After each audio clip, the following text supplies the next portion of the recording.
The Battle of Jemappes took place near the town of Jemappes in Hainaut, Belgium, near Mons during the War of the First Coalition, part of the French Revolutionary Wars. One of the first major offensive battles of the war, it was a victory for the armies of the infant French Republic, and saw the French Armée Courte du Nord, which included a large number of inexperienced volunteers, defeat a substantially smaller regular Austrian army. General Charles-François Mauriers, in command of an army of French Revolutionary Volunteers, faced the Imperial Army of Field Marshal Duke Albert of Saxe-Teschen and his second-in-command François de Quoy, Count of Clerfayt. The French, who outnumbered their opponents by about 3-1, launched a series of enthusiastic but uncoordinated attacks against the Austrian position on a ridge. At length, the French seized a portion of the ridge and the Austrian were unable to drive them away. Saxe-Teschen conceded defeat by ordering a withdrawal. Mauriers, intent on invading the Austrian Netherlands, advanced late in the season and attacked the Austrians with greatly superior forces.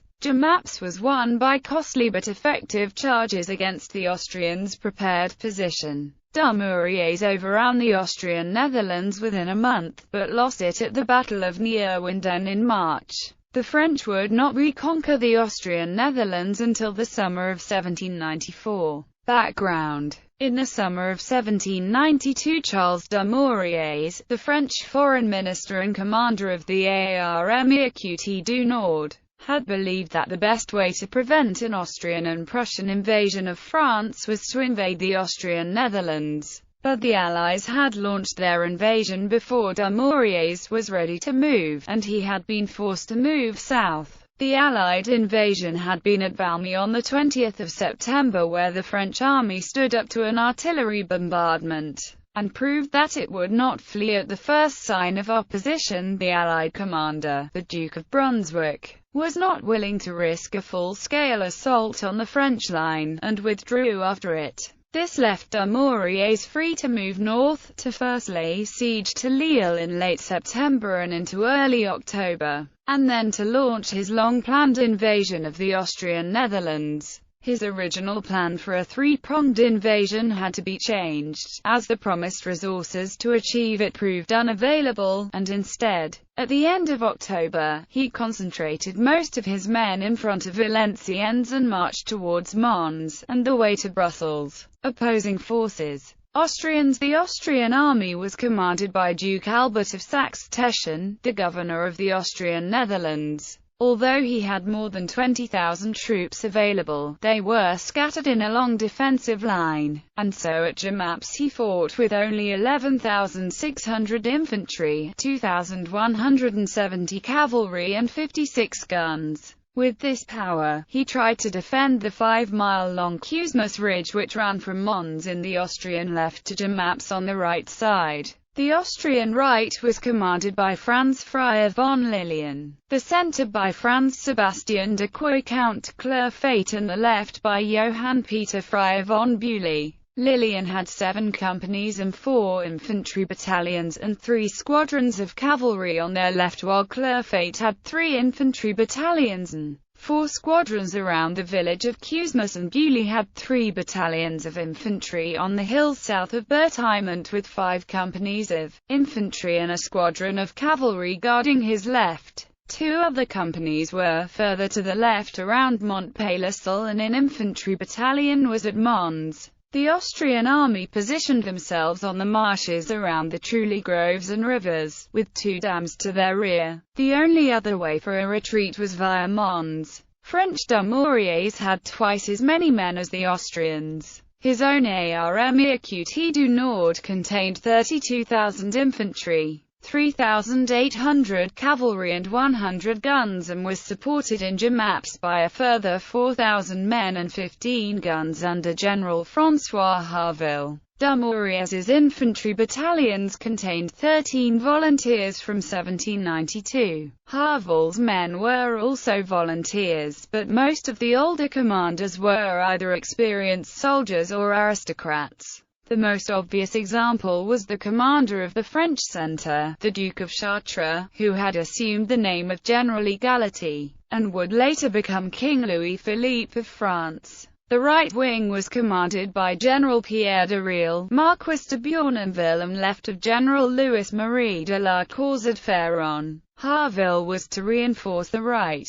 Mauriers planned to use his army's numbers to overtake the Austrian position. The plan was for Harville and Bournonville to attack first, and surround the weak Austrian left. Ferron would then capture Quaregnon before Jemappes. Bournonville would then attack the Austrian centre while Harville moved to Montpellier to cut off the Austrian retreat. Battle. See Jemappes 1792 Order of Battle for details of the Austrian and French organizations. Saxe-Teschen entrenched his 11,628 infantry, 2,168 cavalry and 56 guns along the Cuesmes Ridge just a few kilometers west of Mons. The Austrian artillery included 14 12-pound cannon, 36 6-pound and 3-pound cannon and 6 7-pound howitzers. The north end of the position, defended by Feldmarschall Lieutenant Franz Frey von Lilien, was anchored on the village of Jemappes.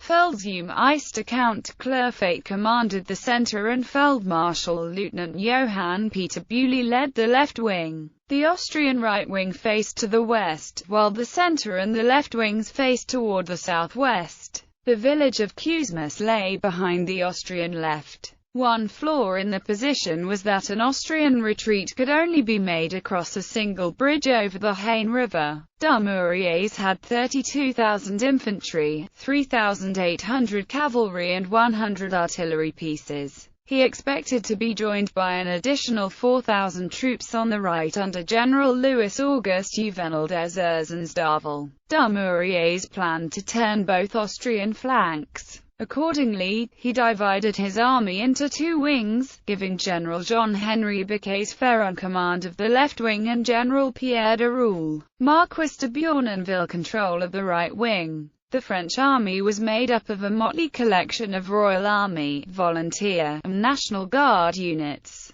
The French made a series of ill-coordinated but enthusiastic attacks which began at dawn and continued throughout the morning. With momentum stalling, Mauriers ordered a renewed assault at noon. The Duke of Chartres sent a massive French column at the centre of the ridge. This gained a foothold which the Austrians could not dislodge. Some French soldiers also enveloped the enemy right, threatening the Austrian rear. In response, Saxe-Teschen withdrew his right and centre into Mons. Bewley ably covered the retreat with his left wing. Aftermath. The French lost approximately 650 dead and 1,300 wounded. The Austrians reported 305 dead, 513 wounded, plus 423 men and 5 guns captured. Many of the Austrian casualties were caused by the plentiful French artillery. The Bender Infantry Regiment near 41 suffered especially heavy casualties, losing 14 officers and 400 rank and file. Mons surrendered to the French the day after the battle and Brussels fell on the 14th of November. The French populace went wild with joy at this first offensive victory of the war. At first glance, Jemappes was not an impressive French victory. The Austrians had suffered 818 casualties, and lost another 423 men taken prisoner, while the French had lost 2,000 men, and had failed to prevent the escape of a much smaller army to defend a position of danger. However, in the context of the situation in 1792, with the French army in chaos due to exile of many of its experienced officers, it was a great success. The victory at Jemappes, achieved by inexperienced volunteers over the Austrian regulars, greatly increased the confidence of the revolutionary government in Paris, and encouraged their tendency to aggressive warfare. In the short term, Jemappes gave the French control of the Austrian Netherlands. Mons opened its doors to Mauriers, and he remained there until the 12th of November. He then moved to Brussels, fighting a rearguard action in Anderlecht on the 13th of November, before capturing the city on the 14th of November. This first French occupation of Belgium would be short-lived, but in the few months that the revolutionaries managed to alienate the population, imposing their ideas of freedom on a conservative population. In 1793 Mauriers was forced to flee into exile, but his victory at Jemappes was an important step in the direction of the military triumphs of the French Republic. In addition, it ensured that the majority of the battles fought in 1793 would occur outside the borders of France.